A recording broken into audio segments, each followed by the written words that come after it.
The Game Designer's Quest. I'm Oliver Clarke, a game designer at Lunar Arc Studios, a small but tight-knit team working on the next big survival horror title. Irony, right? Just another Monday, fingers flying across the keyboard, debugging a particularly nasty piece of code. It was going to be a long day. Our game's release was only 2 months away. My mind was focused on mechanics and level design when suddenly my phone buzzed with an emergency alert. Breaking news. Violent outbreak reported in major cities. Citizens advised to stay indoors. I scoffed. Another scare tactic, I muttered, pushing the thought aside. Maybe it was a prank or one of those overblown media stunts. But just as I was about to dismiss it, a shout rang through the office. "Oliver, come look at this." It was Eric, our lead animator, standing by the window. His face was pale, eyes wide with disbelief. I joined him, peering down to the streets below. Panic had gripped the city. People were running. Cars crashed into each other and, God, there were bodies. Not just any bodies, but they were moving.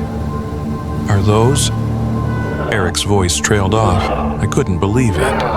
The things staggering through the streets were grotesque.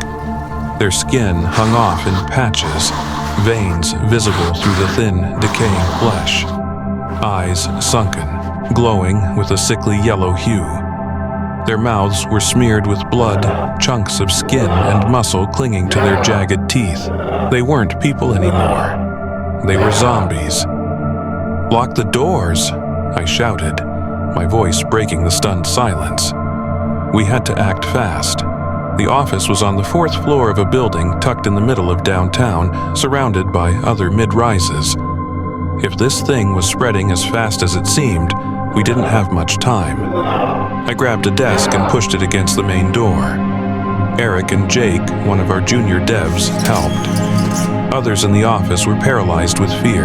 I could see the panic spreading across their faces, but there was no time to process it. My mind raced. Years of designing survival horror levels kicked in almost instinctively. I started thinking in game mechanics, breaking the situation down as if I were creating an escape plan for a character. "All right, listen up," I yelled, my voice filled with urgency. The small crowd gathered, trembling. "We need to treat this like a game, like we're playing one of our own levels. First rule, fortify. Use anything we can to block the doors and windows, desks, chairs, anything heavy."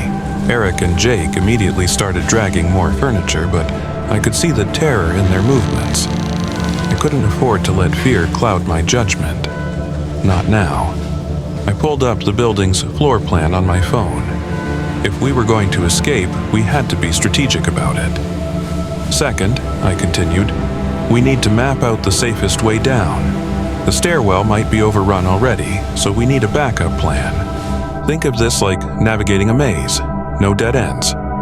"Are you seriously treating this like a game?" Sarah, one of our writers, snapped. She was shaking, her eyes filled with fear. "This is real life, Oliver." "I know it's real," I replied, trying to keep my voice calm, even though my heart was hammering.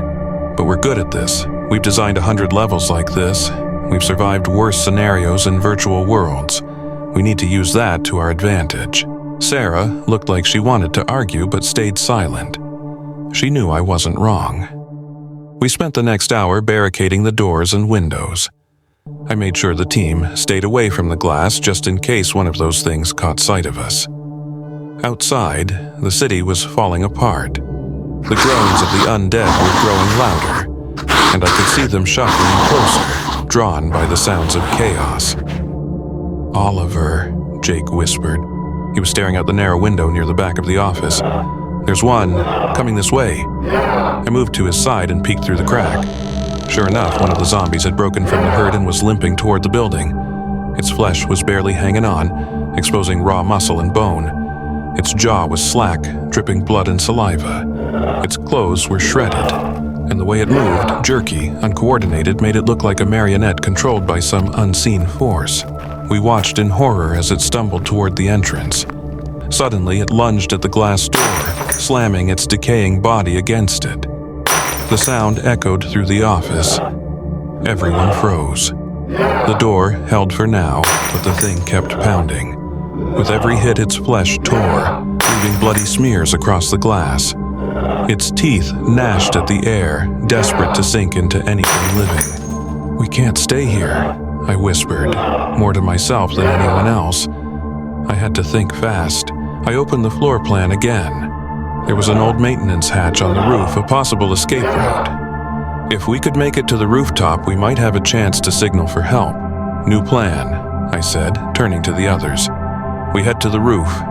There's a hatch that leads down to the alleyway. We can avoid the streets for now." "And if there are more of them up there?" Sarah asked, her voice small. "We'll deal with it like we deal with everything, one step at a time." With weapons improvised from broken chair legs and pieces of desk, we made our way toward the stairwell. I could hear the low growls from behind the doors as we passed. The undead were close, too close. Every groan made my skin crawl, and my grip on the makeshift weapon tightened. As we reached the top of the stairwell, the door to the roof creaked open. The cool night air rushed in, but it wasn't the relief we'd hoped for.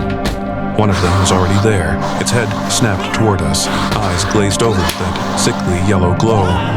Blood dripped from its chin, and a piece of flesh, human flesh, hung from its teeth. It rushed at us, faster than I'd expected. I barely had time to react, swinging the chair leg as hard as I could. The impact sent it staggering back, but it didn't fall. It growled, lunging again. I swung again, connecting with its skull this time.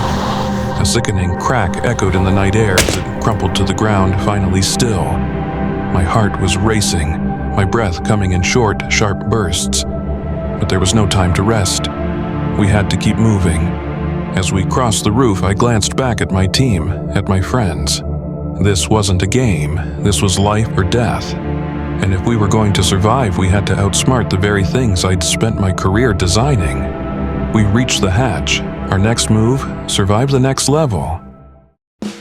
Let me know in the comments below if you want to hear more from this story. Please like and subscribe. Thank you.